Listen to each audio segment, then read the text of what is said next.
The world, for Arlo, began with smell. Before the light, before the sounds of the waking house, came the scents. First, the warm, sleeping scent of the boy, Leo, a unique blend of sunshine, grass, and the faint, sweet residue of yesterday's jam. It was the scent of safety, of purpose. Then, weaving through it, came the lower, richer notes of the house itself. The aged wood of the floors, the ghost of last night's wood smoke from the hearth. And, on the morning breeze that slipped beneath the door, the sharp, clean promise of pine from the forest that stood as a great, silent guardian to their lives. Arlo's tail gave a single, slow thump against the rug. His amber eyes opened. A sliver of morning sun, a brilliant white blade, cut across the wooden floor and painted a warm patch just before his nose. He stretched, extending his front paws far ahead of him, his back arching in a satisfying pull, a quiet groan of contentment escaping his throat. He was a creature of comfortable routines, and this was the best of them. He rose, his paws making no sound on the floorboards, and padded to the side of the boy's bed. Leo was a small hillock under a blue quilt, his breathing a soft, rhythmic whisper. Arlo rested his chin on the edge of the mattress, his gaze fixed on the child's face. He did not need to nudge or whine. His presence was enough. After a moment, as if summoned by Arlo's silent vigil, Leo's eyes fluttered open. "Arlo," the boy mumbled, his voice thick with sleep. A small hand emerged from the covers and buried itself in the thick, gray-and-tan fur of Arlo's neck. This was the signal. Arlo's tail began to sweep in wide, joyful arcs. He released a short, happy yip and administered a single, wet lick to Leo's cheek, tasting the salt of sleep. The house came alive in stages.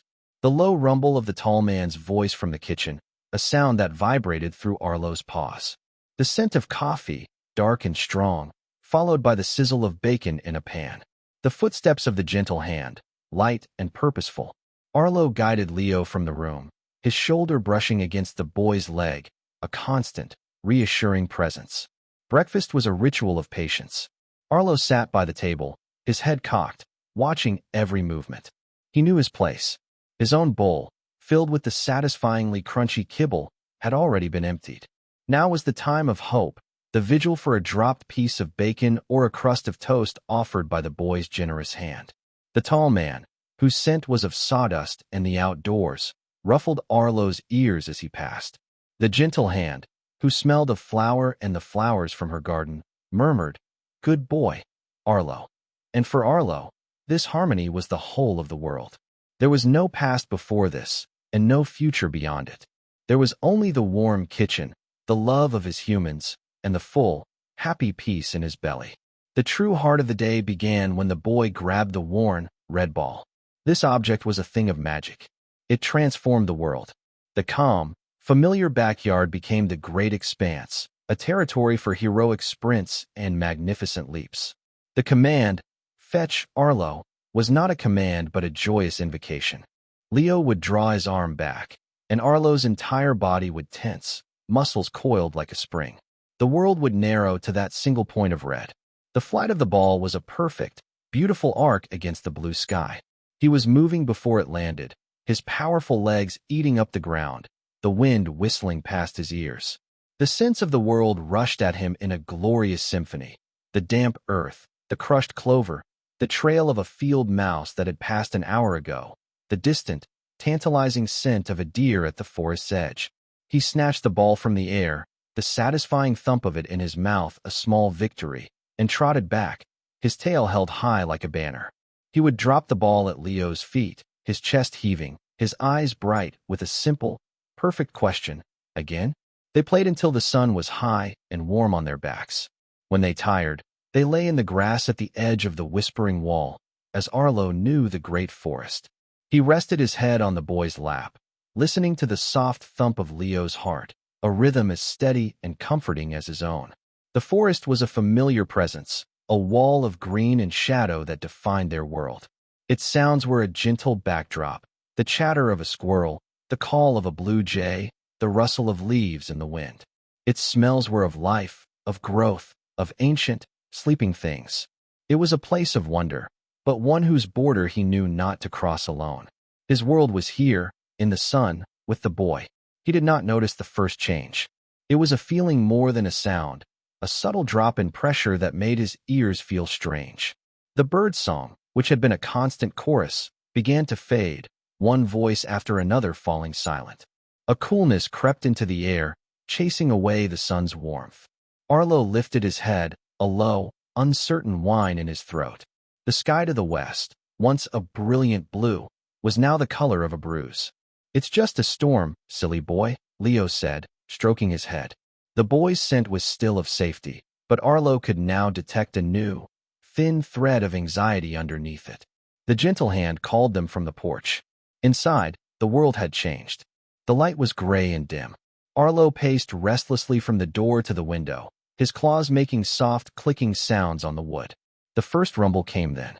It was not a loud sound, but a deep, gut-vibrating growl that seemed to come from the earth itself. The sky growl.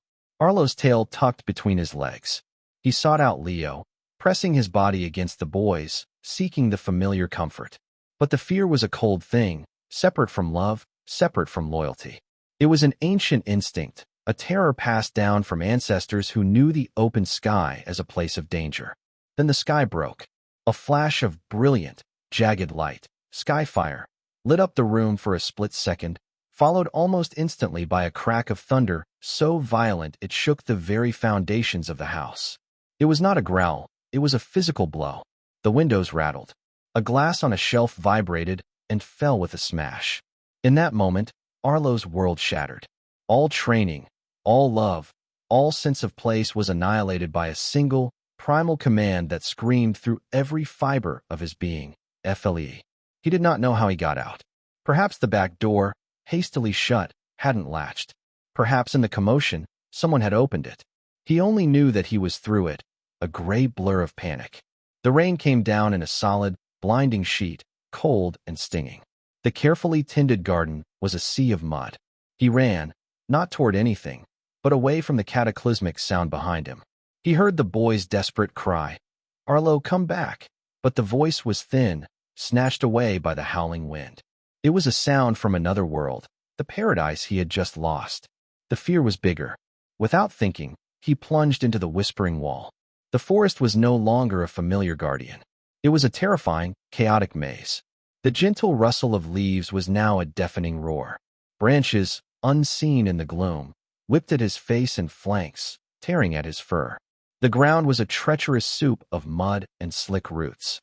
He ran blindly, stumbling, falling, scrambling back to his feet with whimpers of terror, driven only by the recurring explosions of thunder that seemed to be chasing him. He ran until his lungs burned and his powerful legs were trembling with exhaustion. He ran until the sounds of the storm became a muted roar behind him and the sense of his home were utterly gone, washed away by the rain and replaced by the raw, alien smell of the deep woods. Finally, his body could give no more. He stumbled over a large root and collapsed into a heap in the sodden undergrowth, his body heaving. The rain began to soften, the thunder receding into distant, grumpy muttering. Exhaustion, cold, and a vast, overwhelming confusion washed over him. He lay there for a long time, the water dripping from the leaves above him in a slow, mournful rhythm. As the last of the storm passed and a sliver of pale, weak moonlight filtered through the canopy, Arlo lifted his head. He was surrounded by colossal, dark shapes that blotted out the stars. The air was thick with the smells of wet moss, decaying leaves, and the unnerving scent of things unknown. He listened. He heard no familiar voices, no sound of the house. He smelled for the boy, for the tall man, for home. There was nothing. The world he knew had vanished. He was utterly and completely lost. A feeling of desolation, cold and sharp as a shard of ice, pierced through his fear. He was alone. Standing in the immense, dripping silence of the wild, he let out a single, mournful bark. The sound was small, swallowed instantly by the vast, indifferent darkness of the forest. He was no longer Arlo, the beloved companion. He was just a creature, small and shivering, at the mercy of a world that did not know his name. The night had just begun. Dawn in the deep woods did not arrive, it seeped. It was a slow, gray dilution of the oppressive black, a gradual reveal of a world Arlo had never known. He woke to a profound and aching cold that had settled deep in his bones. The rich scent of the boy was a phantom memory, a ghost that teased the edges of his consciousness before dissolving into the damp, loamy reality of his surroundings. In its place was a new, hollow feeling, a gnawing emptiness in his belly that was more than just an absence of food. It was a physical pain, a desperate, urgent signal from his body that the order of his world had been fundamentally broken. He staggered to his feet, his fur matted with mud and bits of leaf. Every muscle screamed in protest. He shook himself, sending a shower of cold drops into the air, a futile attempt to shed the misery that clung to him like a second coat. He sniffed the air, a habit so ingrained it was like breathing, but the familiar sense of home were gone, smothered by the overwhelming perfume of the wild. Wet earth, decaying wood, the sharp tang of ferns, and 1,000 other notes he could not yet name. There was no scent of bacon, no trail leading to his food bowl. There was only the forest. A flash of movement caught his eye. A squirrel, its tail a bushy question mark, scrambled down the trunk of a moss-covered oak. In the world before, this would have been the start of a game, a delightful, chaotic chase around the backyard that always ended with the squirrel chattering indignantly from a high branch and Arlo panting happily below. But the world before was gone. The emptiness in his stomach gave a sharp, painful twist. His body, older and wiser than his mind, reacted without his consent. His muscles tensed. A low growl rumbled in his chest, a sound he barely recognized as his own. He launched himself forward in a clumsy, desperate burst of speed. The squirrel, with a flick of its tail, was gone, spiraling up the trunk in a heartbeat. It paused halfway up, its black eyes fixing on Arlo, and let out a series of sharp, scolding clicks that sounded like laughter. Arlo skidded to a halt at the base of the tree, his front paws scraping against the bark, the frustration and failure churning in his gut alongside the hunger. The game was over, but this had not been a game. He had failed his first, vital test. He began to wander, with no direction but a vague, instinctual pull away from the site of his failure. The forest was a disorienting labyrinth of greens and browns. He moved with a new caution, his ears swiveling to catch every snap of a twig, his nose constantly sampling the air. He crossed a shallow, chattering stream, the icy water a shock to his paws, and drank deeply, the cold liquid doing little to soothe the fire in his stomach. It was on the other side of the stream that he encountered a new smell, a strong, musky scent that made the fur on his neck stand on end. It was a smell of ownership, of territory. He didn't understand it consciously, but his instincts screamed danger. He froze, one paw still lifted from the damp ground. From behind a thicket of ferns, two eyes, pale and luminous as yellow moons, regarded him. The creature emerged slowly, deliberately. It was a wolf. Not a dog, but something leaner, wilder, its gray coat the color of the forest shadows. Its movements were fluid and economical, radiating a confidence that bordered on arrogance. It stood taller than Arlo, its muscles coiled with a latent power that was terrifying to behold. The wolf did not growl. It did not need to. Its presence was a threat in itself. It lowered its head slightly, its lips pulling back from its teeth in a silent, chilling snarl. Arlo was paralyzed. The ancient fear from the storm was nothing compared to this. That had been a fear of the elements, of a vast, impersonal power. This was personal. This was a fear of being unmade, of being torn apart. This was the fear of a predator. Every instinct he possessed screamed at him to submit, to roll onto his back and expose his belly in the ultimate gesture of surrender. But something else, a deeper, more stubborn part of him, a part that was made of his love for the boy and the memory of a warm hearth, refused. He was Arlo. He was not just meat. He took a half-step back, a low, warning growl escaping his throat. It was a pathetic sound compared to the wolf's silent menace, but it was a defiance nonetheless. The wolf's response was instantaneous. It didn't charge in a straight line. It flowed forward, a gray streak of death. Arlo reacted on pure instinct. He spun around and ran. He had never run like this before, not even from the storm. This was a race against teeth and claws. He could hear the wolf's paws pounding the earth behind him, a terrifyingly close rhythm. He crashed through bushes, his body absorbing the blows of branches, his only thought to put distance between himself and the thing that hunted him. He risked a glance back and saw the wolf effortlessly closing the gap, its yellow eyes fixed on him with a cold, predatory focus. He saw a narrow crevice between two large, moss-covered boulders, a gap too small for the wolf to follow. With a final, desperate surge of adrenaline, he threw himself toward it. He squeezed through, the rough stones scraping his sides, and collapsed in a heap on the other side, his heart hammering against his ribs like a trapped bird. The wolf snarled in frustration, its hot breath misting in the cool air as it thrust its head into the opening. Its teeth snapped shut inches from Arlo's tail. For a long moment, the two animals stared at each other, separated by a few feet of rock. Then, with a final, contemptuous snort, the wolf turned and disappeared back into the trees. Arlo lay in the crevice for what felt like an eternity, his body trembling uncontrollably. The encounter had stripped him bare. He was prey. The forest was not a neutral place. It was a vast hunting ground, and he was an ignorant, soft intruder. The hunger, momentarily forgotten, returned with a vengeance, now coupled with the cold dread of his own vulnerability. Desperation became his new guide. He could not afford another failure. He began to move again, but differently. He stayed low to the ground. He used the cover of bushes and ferns. He tested the wind before moving into an open space. His senses, once used for games and pleasure, were now fine-tuned instruments of survival. He caught the scent of a rabbit warren, a faint, warm, earthy smell. He spent an hour downwind, motionless, watching. He saw a young rabbit emerge, its nose twitching. This time, there was no clumsy charge. He waited. He let the rabbit move away from the safety of its burrow. He remembered the wolf's fluid, silent movement. He channeled that memory, that deadly grace. He burst from his cover, his powerful legs driving him forward. The chase was short and brutal. There was no joy in it, only a grim necessity. He felt the snap of bone, the sudden warmth of life extinguished. And then he was eating, tearing at the meat with a savagery that would have horrified the gentle hand. It was not the clean, crunchy kibble from his bowl. It was raw and wild, but it was life. It quieted the pain in his belly and gave him a surge of strength. With a full stomach and the immediate threat of starvation abated, he found a new clarity. The world was still dangerous, but it was no longer incomprehensible. He had survived. He had learned. Later that day, drawn by the scent of his kill, another creature appeared.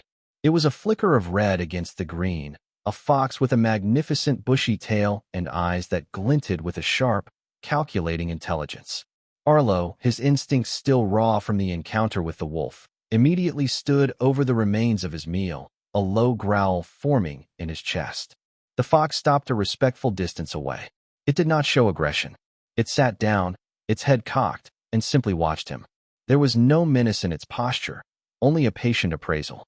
The fox, whom Arlo would come to know as Red, was an opportunist and a master of his domain. He saw in Arlo not a rival to be driven off, but something new. He saw size and strength, but also an obvious lack of skill. He saw a potential tool. When Arlo had finished eating and moved away, the fox trotted forward and efficiently cleaned up the scraps. No energy was wasted. Arlo watched, fascinated. Over the next hours, he shadowed the fox from a distance. He saw Red test the wind, his black nose twitching. He saw him freeze at the distant call of a hawk, melting into the undergrowth until the danger passed. He saw him pounce with deadly accuracy on a mouse Arlo hadn't even known was there. It was a silent lesson. The fox was his unwitting teacher, demonstrating the subtle art of survival, the intricate dance of predator and prey, of caution and opportunity. As dusk began to fall, painting the forest in shades of orange and purple, Arlo found a sheltered spot beneath the roots of a fallen giant. Not far away, the fox curled up in its own den. A silent, unspoken truce had been forged between the lost dog and the clever survivor. Arlo was still lost. The ache for Leo, for home, was a constant, dull pain beneath the surface of his new reality. But as he drifted into an exhausted sleep, the raw terror of the previous night was gone. In its place was a hard-won knowledge. The pampered pet who had fled into the storm was gone. In his place was a survivor, and his education had just begun. The days settled into a new, wild rhythm, a duet of survival played by a lost dog and a wise fox. Arlo and Red were not friends in the way Arlo had been friends with Leo. There was no shared ball, no comforting pat of a hand. Theirs was a partnership forged in the crucible of the wilderness, an alliance of convenience that had deepened into a silent, profound understanding. Arlo, with his size and stamina, could drive a deer from a thicket or hold a territorial badger at bay. Red, with his intimate knowledge of the forest's secrets, could locate a hidden partridge nest or lead them to a stream teeming with slow, foolish fish in the shallows. They hunted together, a strange but effective pairing of gray-furred power and red-furred cunning. They ate together, each respecting the other's space. At night, they denayed near one another, two separate heartbeats against the vast, dark silence, offering a small, unspoken comfort in their shared existence. But the forest, which Red called home, was for Arlo a place of exile. The gnawing ache for the boy had not subsided. It had merely been buried beneath the more immediate demands of hunger and fear. Now that his belly was often full, and he knew the scent of a wolf long before it was a threat, the deeper longing began to surface. It came in his dreams, vivid and painful flashes of a smiling face, a small hand buried in his fur, and the sound of his name, Arlo, spoken with love. One morning, a wind blew from the east, a direction they rarely hunted. It was a different kind of wind, carrying scents that were faint and ghost-like, but they struck Arlo with the force of a physical blow. Beneath the dominant smells of pine and distant rain, there was something else.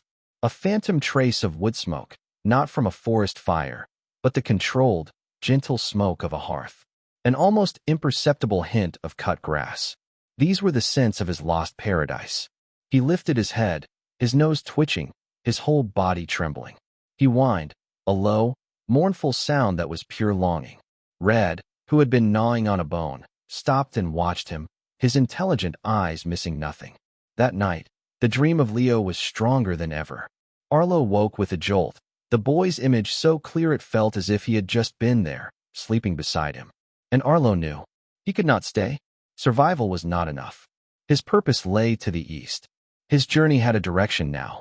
He rose and went to Red, nudging the sleeping fox with his nose. Red's eyes snapped open, instantly alert. Arlo looked at him, then deliberately turned his head and stared into the dark forest, to the east. He gave a short, encouraging bark, the kind he used to invite Leo to play. Come with me. The fox understood. Red rose, stretched, and walked a few paces with Arlo. But then he stopped. He looked at the familiar territory around them, his forest, his hunting grounds, his home. Then he looked back at Arlo, a clear, unequivocal message in his gaze. This is my place. That is your path. He gave Arlo's shoulder a brief, dry lick, a gesture of acknowledgement, of farewell, then turned and trotted back to his den, melting into the shadows without a backward glance. The alliance was over. Arlo was truly alone again. He turned his face to the east and began to walk. The first great obstacle appeared after 2 days of steady travel. The world fell away before him, and in its place was a river. It was not like the gentle stream he had crossed before. This was a wide, muscular serpent of brown, churning water, swollen with recent rains. It roared, a constant, deep-throated growl, carrying entire branches and debris in its powerful current. The scent of home was on the other side, but it seemed as impossible to reach as the moon. His first instinct, born of desperation, was to brute force his way across. He plunged into the icy water, his powerful legs pumping. The current seized him immediately. It was a force of nature, indifferent and immense, and he was nothing against it. It tumbled him over, forcing water into his nose and mouth, stealing his breath. Panic flared in his chest. With a frantic, scrabbling effort, he managed to fight his way back to the same bank he had left, 50 yards downstream, where he collapsed, coughing and shivering. He had learned from the wolf. He would learn from the river. He spent the rest of the day walking along its edge, his gaze scanning the opposite bank. He was not looking for a bridge of human making, but for a sign of nature's weakness. Late in the afternoon, he found it, a place where a colossal oak tree had fallen long ago, its trunk spanning half the river's width. Its thickest branches churned the water, creating a turbulent but slightly less ferocious channel on the far side. It was not a bridge, but it was a chance. He rested, ate the last of a rabbit he had caught that morning, and waited for the first light of dawn. As the sun rose, he entered the water upstream of the fallen giant. He swam with the current, not fighting it, angling his body toward the tree. The water was a brutal, cold fist, but he endured. He reached the submerged branches, his paws finding purchase on the slick bark. He hauled himself out of the main current, clinging to the trunk, his body shaking with cold and exertion.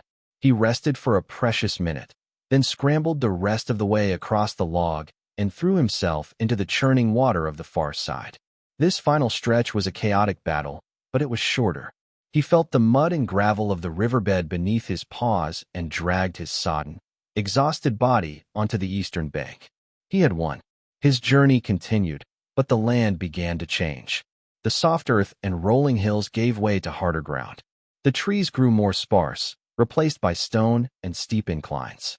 He was climbing. He had reached the feet of the mountains. The ascent was a new kind of hell. The air grew thin and cold, making his lungs burn with every breath. The ground was treacherous, a shifting landscape of sharp rocks that bruised and cut his pads, which had been softened by the river. The smells were different here, clean and harsh. The scent of cold stone, of hardy, wind-stunted pines, and the sharp, sterile scent of snow on the highest peaks above him. One afternoon, the sky turned a flat, metallic gray. The wind, which had been a constant companion, began to howl, a mournful, shrieking sound that echoed off the crags. Then, the snow began to fall. Not the gentle flakes of a winter's day, but a blinding, horizontal blizzard that stole his visibility and his sense of direction. The cold was a physical enemy, a thing with teeth that gnawed at him, seeking his warmth. Panic, the old enemy from the first storm, tried to claw its way back into his heart. He whimpered, turning in circles, lost in a world of white chaos. But he was not the same dog who had fled the thunder. He had learned. He remembered digging in the cool earth of the Gentlehand's garden on a hot day. He remembered the rabbit's burrow. Instinct, honed by experience, took over. He found a small overhang, a shallow scoop in the rock face that offered minimal protection from the wind. He began to dig. He clawed at the accumulating snow, piling it up around him, his movements frantic at first, then more rhythmic. He dug until he had carved out a small, tight cavern, just big enough for his body, and crawled inside. Huddled in the darkness of his snow cave, he was shielded from the worst of the wind's fury. He curled into a tight ball, his tail over his nose, and let the storm rage outside. He did not sleep, but drifted in a state of semi-consciousness, sustained by a single, flickering ember of hope, the image of Leo's face. When he finally emerged, the world was silent, pristine, and blindingly white. The storm had passed. He pushed on, his paws numb, his body a single, continuous ache. He finally reached the summit of the pass, a narrow saddle of rock between two mighty peaks. And from there, he saw it. Stretching out below him, beyond the descending slopes of the mountains, the world was different. It was a vast, hazy patchwork of greens and browns that was flatter than anything he had seen since leaving home. And far, far in the distance, almost too faint to be real, he could see a thin, vertical line of smoke rising straight into the windless sky. It was not the wild smoke of a lightning strike. It was the smoke of man. He stood there on the roof of the world, a gaunt, scarred silhouette against the sky. He was no longer a pet. He was a survivor. He was a pilgrim. He had crossed the river. He had conquered the mountain. He lifted his head, and for the first time since he was lost, it was not a howl of loneliness he released, but a single, resonant bark that echoed across the peaks. It was a declaration. I am coming. And then he began the long walk down. The descent from the mountains was a journey back through layers of memory. The harsh scent of stone gave way to the familiar smell of pine, which in turn softened into the leafy perfume of oaks and maples. Arlo's paws, calloused and tough from the rock, now trod on soft earth and grass. He passed the first sign of man not long after. A fence, a straight, unnatural line of wood and wire that cut across the landscape, imposing an order that the wild had never known. It felt like a cage wall, and he skirted it with suspicion. He was entering a world he only vaguely remembered, and he was a different creature entering it. The dog who had fled in terror was gone. In his place was a gaunt, scarred traveler with the wolf's caution in his eyes and the fox's cunning in his mind. He was no longer a pet expecting kindness. He was a survivor expecting a threat. The first village materialized out of the morning mist, a collection of shapes that were too square, too uniform. The air, which for months had carried the clean sense of life and decay, was now thick with a confusing and overwhelming assault of new smells. The acrid stench of a passing metal beast, the heavy odor of cooking grease, the chemical sharpness of soap, and the sour perfume of garbage. The sounds were worse. Not the rustle of leaves or the call of a bird, but a cacophony of sharp, jarring noises. The slamming of doors, the high-pitched shouts of human children, and the constant, low roar of the metal monsters that moved with terrifying speed along hard black rivers. He entered the village at a low crouch, his body hugging the shadows. He was looking for food, but more than that, he was searching for a single, specific scent, the scent of home. He found neither. Instead, he found hostility. A man with a scent of stale sweat and anger shouted at him, his voice a harsh bark, and bent down as if to pick up a rock. Arlo did not wait to see if he would throw it. He vanished into a narrow alleyway. A woman pulled her child close as he passed, her scent sharp with fear. Arlo was not Arlo here.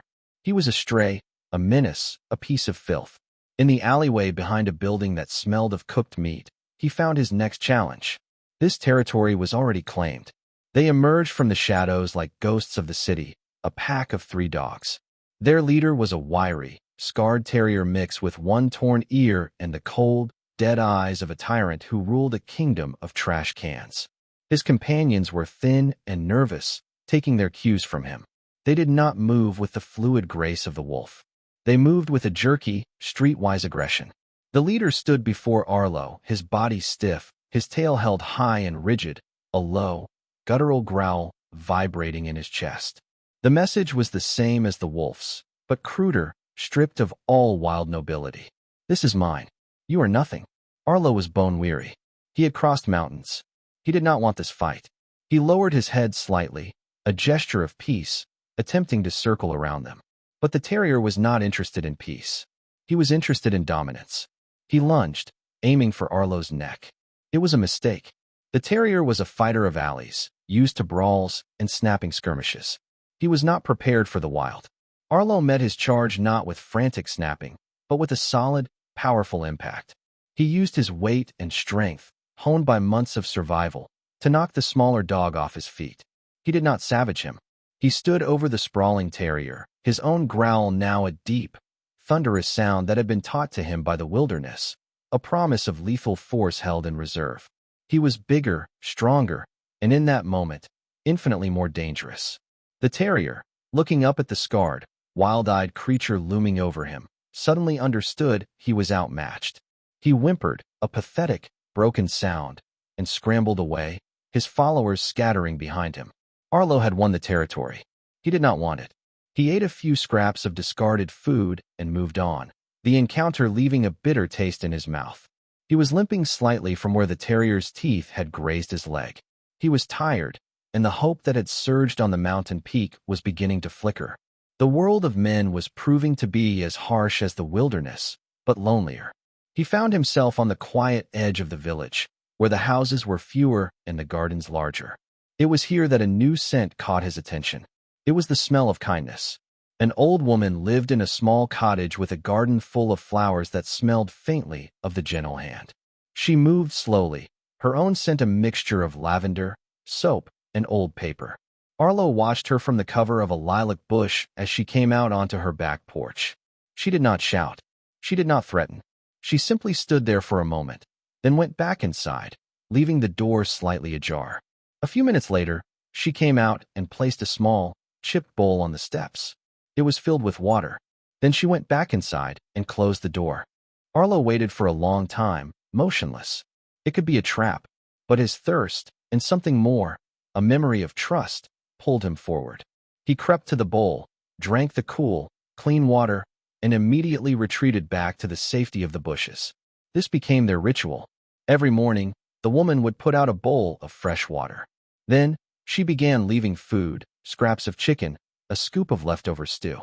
She never tried to approach him. She never called to him.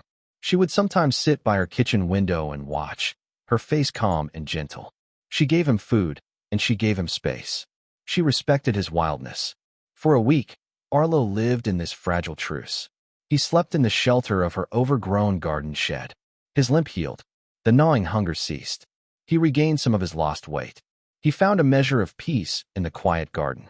He would watch the old woman as she tended her flowers, her movements slow and deliberate, and for the first time in a long time, he felt a flicker of contentment. He could stay here. He could be safe. The temptation was immense. His journey had been so long, his body so weary. One evening, as he lay watching the lights of her cottage, a memory surfaced, sharp and clear. It was the memory of the boy, Leo, laughing as they rolled in the grass, the scent of sunshine in his hair. The memory was so powerful, so full of love and light, that it eclipsed the quiet comfort of the garden. The old woman was kind, but she was not the gentle hand. This cottage was safe, but it was not home. His purpose, the reason he had crossed the river and conquered the mountain, returned with an overwhelming force. He was not just seeking safety. He was seeking Leo. That night, he ate the food the woman had left for him, a silent thank you. He took one last look at the warm, yellow light of her kitchen window, a beacon of kindness in a harsh world. He owed her his life, but his life belonged to someone else.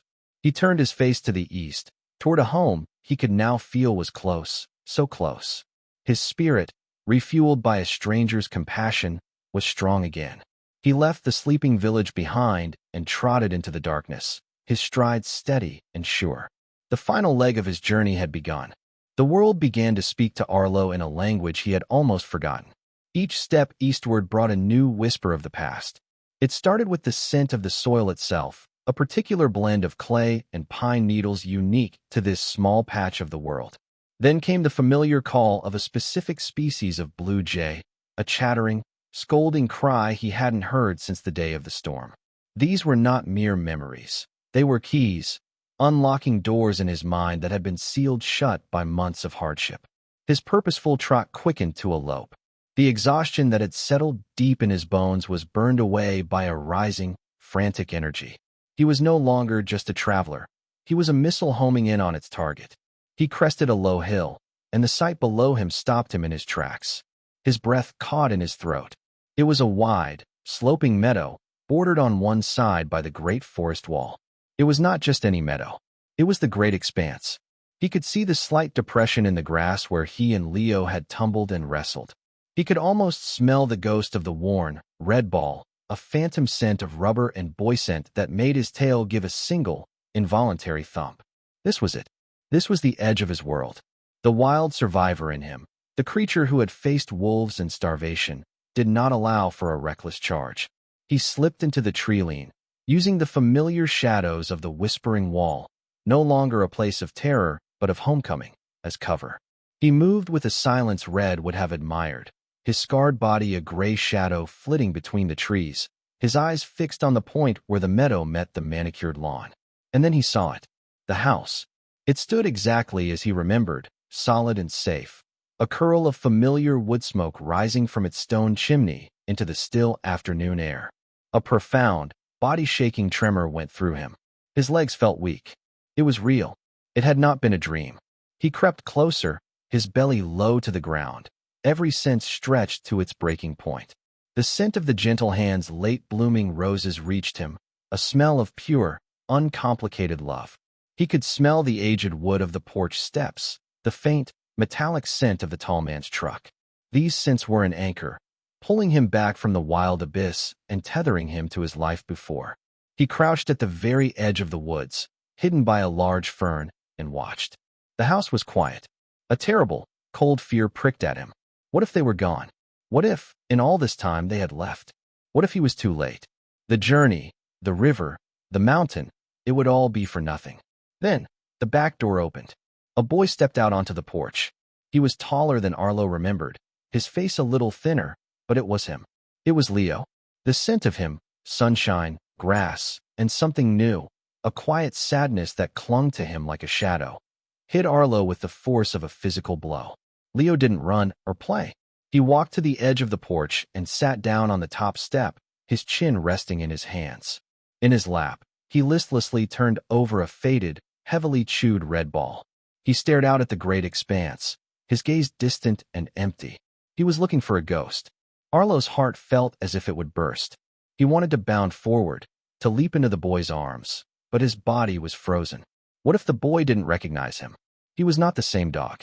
He was thinner, his coat was ragged and scarred, and there was a wildness in his eyes that had not been there before. He took a single, hesitant step out of the tree line. A dry twig snapped under his paw. The sound was tiny, but in the quiet afternoon, it was enough. Leo's head shot up. His eyes scanned the edge of the woods, searching.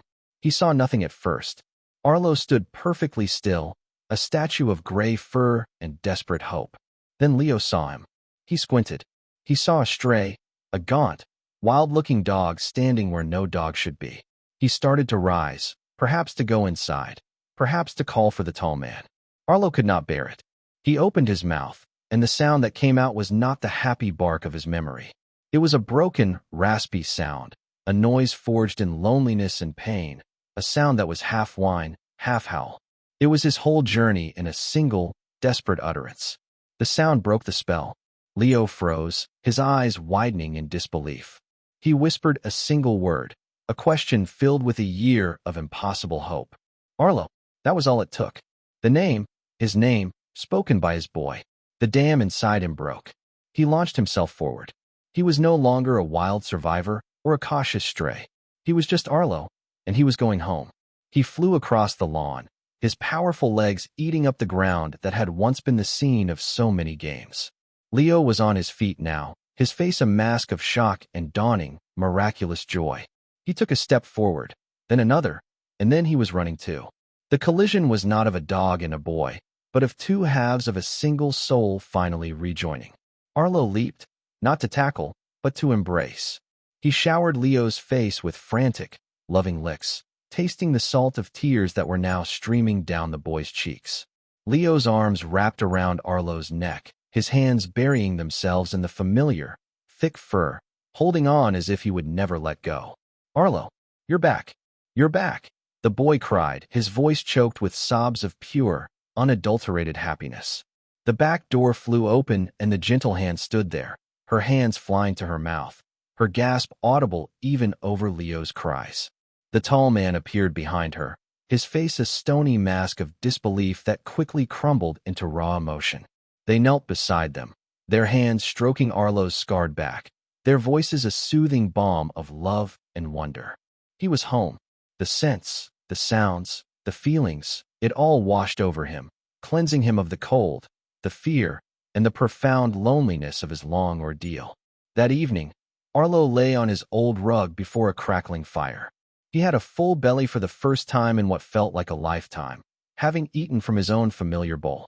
He was clean, the mud and grime of his journey washed away by the gentle hand. His body ached with a deep, weary satisfaction. He was home, but he was not unchanged. The scars on his body were a map of his journey. When a log popped in the fire, he started, his muscles tensing for a fight before he remembered where he was. The scent of the deep woods would forever be a part of him. Leo lay on the floor beside him, his arm draped over Arlo's back, his fingers rhythmically stroking his fur. He had not left Arlo's side for a moment. Arlo rested his heavy head on his paws, his amber eyes watching the dancing flames. He had seen the world through the eyes of a pet, and then through the eyes of prey. He had learned the harsh laws of survival. And now, he was home, no longer just a pet, but a guardian, a legend in a family of three. He had walked through the wilderness and found his way back to paradise, and he understood, with a certainty that settled deep in his soul, that paradise was not a place. It was the steady, sleeping breath of the boy beside him. He closed his eyes. He was, finally, at peace.